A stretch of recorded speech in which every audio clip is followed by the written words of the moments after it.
اعوذ باللہ من الشیطان الرجیم بسم اللہ الرحمن الرحیم۔ اللہ تبارک و تعالیٰ کے نام سے شروع جو بڑا مہربان اور نہایت رحم کرنے والا ہے۔ اللہ تبارک و تعالیٰ سورہ رحمان میں ارشاد فرماتا ہے، اور جو کچھ اس زمین پر ہے اس کو فنا ہونا ہے، اور باقی رہنے والی ذات تیرے رب کی ذات ہے جو صاحب جلال ہے اور احسان کرنے والا ہے۔ پیارے دوستو، دنیا کا فنا ہونا اور قیامت کا قائم ہونا ایک ایسی تلخ حقیقت ہے جس کو دنیا سے محبت کرنے والا انسان کبھی ماننا نہیں چاہتا، لیکن اللہ تبارک و تعالیٰ نے جس طرح اس کائنات کو تخلیق فرمایا اسی طرح یہ کائنات فنا ہو کر رہے گی اور ہر چیز اپنے انجام کو پہنچے گی، اور ہر انسان نے اپنے اپنے اعمال کا بدلہ قیامت کے دن لینا ہے۔ جس طرح کہ اللہ تبارک و تعالیٰ قرآن پاک کی سورہ مومن میں ارشاد فرماتا ہے، اور بے شک قیامت ضرور قائم ہونے والی ہے، اس میں کوئی شک نہیں، لیکن اکثر لوگ اسے نہیں مانتے۔ پیارے دوستو، حضور پاک صلی اللہ تعالی علیہ وآلہ وسلم نے قیامت کی بہت ساری نشانیوں کا ذکر فرمایا، لیکن آج کی اس ویڈیو میں جس نشانی کے بارے میں ہم گفتگو کرنے والے ہیں اس نشانی کے بارے میں جاننا ہر مسلمان کے لیے ضروری ہے، اور اس نشانی کا تعلق آج کے دور میں ظاہر ہونے والی مختلف آفات سے بھی ہے۔ پیارے دوستو، آج کی اس ویڈیو میں ہم بات کریں گے قیامت سے پہلے آنے والے آخری رمضان کے بارے میں، کہ قیامت سے پہلے آنے والا آخری رمضان کیسا ہوگا، اس رمضان کے اندر کون کون سے واقعات رونما ہوں گے، اور قیامت سے پہلے آنے والے اس آخری رمضان کے اندر لوگ اندھے بہرے کیوں ہو جائیں گے، اور اس رمضان کی نشانیاں کیا ہوں گی، اور اس آخری رمضان کے سال میں زلزلوں کی کثرت کیوں ہوگی، اور کیا آج کے دور میں آنے والے زلزلے کہیں قیامت کی نشانی تو نہیں۔ پیارے دوستو، اس آخری رمضان میں حضور پاک صلی اللہ تعالی علیہ وآلہ وسلم نے ایک سال کا کھانا جمع کرنے کا کیوں کہا، اور حضور صلی اللہ تعالی علیہ وآلہ وسلم نے اس آخری رمضان میں ظاہر ہونے والے فتنوں سے بچنے کے لیے کون سا عمل ارشاد فرمایا۔ پیارے دوستو، ان تمام تر سوالات کے جوابات قرآن و حدیث کی روشنی میں آج کی اس ویڈیو میں ہم آپ کو بتائیں گے، لہٰذا آپ سے گزارش ہے کہ ہماری اس ویڈیو کو اینڈ تک ضرور دیکھیے گا تاکہ آپ کے علم کے اندر بھی اضافہ ہو سکے اور قرب قیامت میں ظاہر ہونے والے ان تمام فتنوں سے آپ خود کو بچا سکے اور اپنے ایمان کی حفاظت کر سکے۔ پیارے دوستو، قیامت ایک عربی زبان کا لفظ ہے جس کے لغوی معنی کھڑا ہونا یا دوبارہ زندہ کرنے کے ہیں۔ قیامت حقیقی طور پر اس دنیا کی تباہی کا نام ہے جس کے بارے میں تمام انبیاء کرام نے اپنی اپنی امتوں کو آگاہ کیا۔ پیارے دوستو، قیامت کس طرح قائم ہوگی اس کے بارے میں مختلف سائنسدان مختلف قسم کے نظریات پیش کرتے ہیں۔ کوئی سائنسدان یہ کہتا ہے کہ سورج کا ایندھن ختم ہونے کی وجہ سے زمین پر قیامت برپا ہو جائے گی، اور کوئی سائنسدان یہ دعویٰ کرتا ہے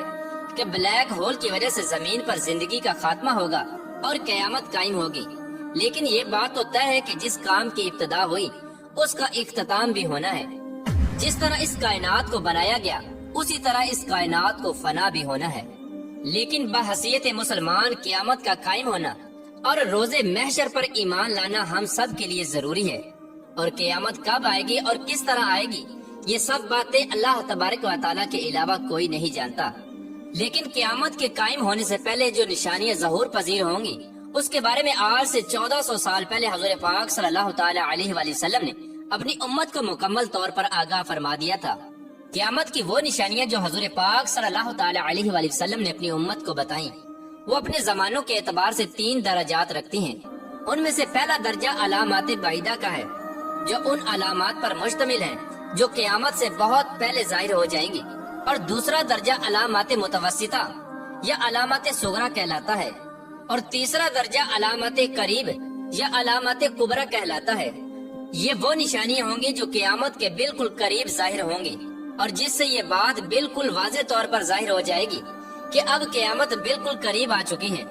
قیامت سے پہلے آنے والا آخری رمضان بھی انہی نشانیوں میں سے ایک نشانی ہے۔ حضرت انس رضی اللہ تعالی عنہ بیان فرماتے ہیں کہ رسول اللہ صلی اللہ تعالی علیہ وآلہ وسلم نے ارشاد فرمایا کہ قیامت قائم نہ ہوگی جب تک زمانے آپس میں قریب نہ ہو جائیں۔ سال مہینے کے برابر ہو جائیں گے، اور مہینے ہفتے کے برابر،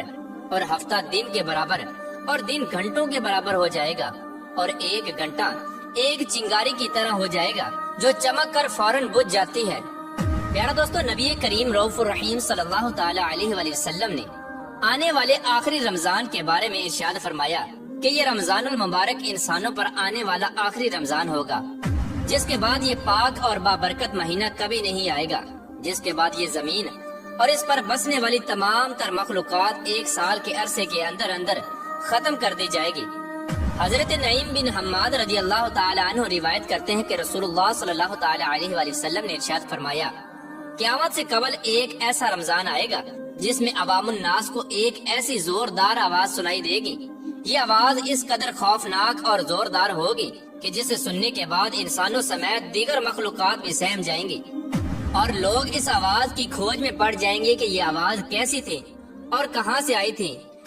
لیکن کوئی بھی انسان اس آواز کی کھوج نہ لگا سکے گا۔ تو جس رمضان ایسی آواز سنائی دے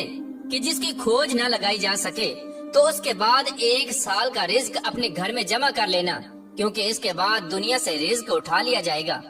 پیارے دوستو، یہ رمضان المبارک حضرت امام مہدی علیہ السلام کے ظہور سے پہلے آئے گا۔ اس رمضان المبارک کے بعد حضرت امام مہدی علیہ السلام کا ظہور ہوگا۔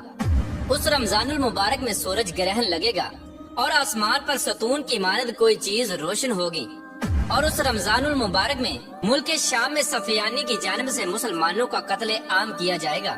جب رسول اللہ صلی اللہ تعالی علیہ وآلہ وسلم نے ارشاد فرمایا کہ اس رمضان کے اندر ایک زوردار اور زبردست آواز آئے گی، تو صحابہ کرام نے حضور پاک صلی اللہ تعالی علیہ وآلہ وسلم سے پوچھا کہ یا رسول اللہ صلی اللہ تعالی علیہ وآلہ وسلم، یہ آواز رمضان کے اول حصے میں ہوگی یا درمیانی حصے میں یا آخر میں ہوگی؟ تو حضور پاک صلی اللہ تعالی علیہ وآلہ وسلم نے ارشاد فرمایا، یہ آواز نصف رمضان میں ظاہر ہوگی۔ جب نصف رمضان میں جمعہ کی رات ہوگی تو آسمان سے ایک زوردار آواز آئے گی جس سے 70,000 لوگ بے ہوش ہو جائیں گے، اور اس زوردار چیخ کی آواز سن کر 70,000 انسان اندھے ہو جائیں گے اور 70,000 انسان بہرے ہو جائیں گے، اور ایک روایت کے مطابق 70,000 لوگ رستہ بھٹک جائیں گے اور 70,000 لڑکیوں کی بکارت زائل ہو جائے گی۔ تو صحابہ کرام نے حضور پاک صلی اللہ تعالی علیہ وآلہ وسلم سے دریافت کیا، یا رسول اللہ صلی اللہ تعالی علیہ وآلہ وسلم، تو کیا آپ کی امت میں سے اس آواز سے کون محفوظ رہے گا؟ تو رسول اللہ صلی اللہ تعالی علیہ وآلہ وسلم نے ارشاد فرمایا کہ جو اس وقت اپنے گھر میں رہے اور سجدوں میں گر کر اللہ تبارک و تعالی سے پناہ مانگے اور زور زور سے تکبیریں کہے۔ حضور پاک صلی اللہ تعالی علیہ وآلہ وسلم نے ارشاد فرمایا کہ اس آواز کے بعد ایک اور آواز ظاہر ہوگی۔ پہلی آواز حضرت جبرائیل علیہ السلام کی ہوگی، اور دوسری آواز جو ظاہر ہوگی وہ شیطان کی آواز ہوگی۔ حضرت عبداللہ بن مسعود رضی اللہ تعالی عنہ سے روایت ہے کہ رسول اللہ صلی اللہ تعالی علیہ وآلہ وسلم نے ارشاد فرمایا کہ رمضان المبارک میں چیخ سنائی دے گی، اور شوال المکرم میں شور شرابہ ہوگا، اور ذیقعدہ کے مہینے میں قبائل کی بغاوت ہوگی، اور ذوالحجہ کو خون خرابہ ہوگا، اور محرم الحرام کا مہینہ تو کیا ہی مہینہ ہوگا۔ ہم نے پوچھا، یا رسول اللہ صلی اللہ تعالی علیہ وآلہ وسلم، یہ چیخ کیسی ہوگی؟ تو نبی کریم رؤوف رحیم صلی اللہ تعالی علیہ وآلہ وسلم نے ارشاد فرمایا، 15 رمضان المبارک جمعہ کی رات کو دھماکہ ہوگا جو سونے والوں کو بیدار کر دے گا اور کھڑے ہونے والوں کو بٹھا دے گا، اور شریف زادیاں اپنی خلوت گاہوں سے باہر نکل آئیں گی۔ اس سال زلزلوں کی کثرت ہوگی۔ جب تم جمعہ کے دن فجر کی نماز پڑھ لو تو اپنے اپنے گھروں میں داخل ہو کر دروازے اور کھڑکیاں بند کر لینا، اور اپنی چادریں اوڑھ لینا، اپنے کان بند کر لینا، اور جب تمہیں چیخ کا احساس ہو تو اللہ تبارک و تعالیٰ کی بارگاہ میں سجدے میں گر جانا اور یہ پڑھنا، اور پاک ہے وہ ذات جو تمام نقائص سے پاک ہے، جو ایسا کرے گا وہ نجات پائے گا، اور جو ایسا نہیں کرے گا وہ ہلاک ہو جائے گا۔ پیارے دوستو، اس رمضان المبارک کی 15 تاریخ کو رات میں چاند گرہن اور دن کو سورج گرہن لگے گا۔ پیارے دوستو، جس رمضان کے اندر یہ تمام تر نشانیاں پائی جائیں گی، اس رمضان المبارک کے 1 سال بعد قیامت قائم ہو جائے گی، اور اس رمضان المبارک کے بعد تمام تر بڑے بڑے فتنے رونما ہونا شروع ہو جائیں گے، اور یہ دنیا اپنے اختتام کی طرف پہنچے گی، اور پھر ایک وقت وہ آئے گا جب قیامت قائم ہو جائے گی، اور اللہ تبارک و تعالیٰ اس کائنات کے اندر ہر چیز کو فنا کر دے گا، اور اس روئے زمین پر کوئی بھی چیز باقی نہ رہے گی۔ اللہ تبارک و تعالیٰ سے دعا ہے کہ اللہ تبارک و تعالیٰ ہمیں تمام تر گناہوں سے بچنے کی توفیق عطا فرمائے، اور حضور پاک صلی اللہ تعالی علیہ وآلہ وسلم کے بتائے ہوئے راستے پر چلتے ہوئے زندگی گزارنے کی توفیق عطا فرمائے، اور ان کی محبت کے اندر جینا مرنا نصیب فرمائے۔